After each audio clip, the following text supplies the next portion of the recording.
Hello everyone. இன்றைக்கி நான் எதை பற்றி பேச போகிறேன்னு கேட்டிங்கன்னா இதை பற்றி தான். இந்த ரெட் பனானாக்கு எக்கச்சக்க பெனிஃபிட்ஸ் இருக்குது. ஒன்று சொல்கிறேன் கேளுங்க.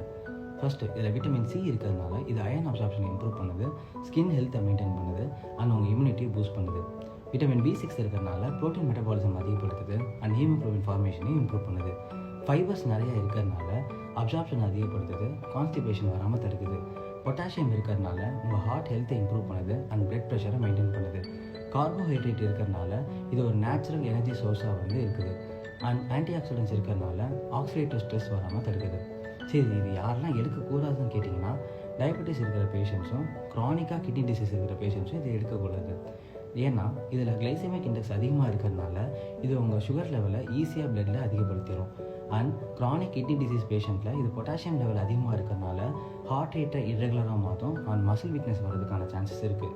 ஸோ இது ஹாஃப் பனானா எடுக்கலாம், இல்லைன்னா ஃபுட்டோடு சேர்த்து வச்சு எடுக்கிறது நல்லது. சரி, இது எப்போ எடுத்தால் ரொம்ப நல்லது, எந்த டைமில் எடுத்தால் நல்லது அப்படின்னு கேட்டிங்கன்னா ஏர்லி மார்னிங் பிரேக்ஃபாஸ்ட்டு எம்டி ஸ்டொமக்லேயோ இல்லை வித் மீலோ எடுக்கலாம். இல்லைன்னா 35 to 40 minutes ஒரு ப்ரீ ஒர்க் அவுட் மீலாக எடுக்கலாம். ஏன்னா ஏற்கனவே சொன்ன மாதிரி இது ஒரு நேச்சுரல் எனர்ஜி சோர்ஸ். அது மட்டும் இல்லாமல் மசில் கிராம்ஸ் வராமல் இது தடுக்கும். சரி, இது எப்போல்லாம் எடுக்கக்கூடாது அப்படின்னு கேட்டிங்கன்னா லேட் நைட் மீலும் அதுக்கப்புறம் ஃபுட்டு எடுத்ததுக்கப்புறம் இமீடியட்டாக இது எடுக்கக்கூடாது. And 1 red banana per day பார்த்திங்கன்னா எல்லாருக்கும் ஓவரால் ஹெல்த் இம்ப்ரூவ் பண்ணும். அண்ட் இதே மாதிரி ஃபுட் ரிலேட்டட் கண்டென்ட் வேணும்னா கமெண்ட் பண்ணுங்கள்.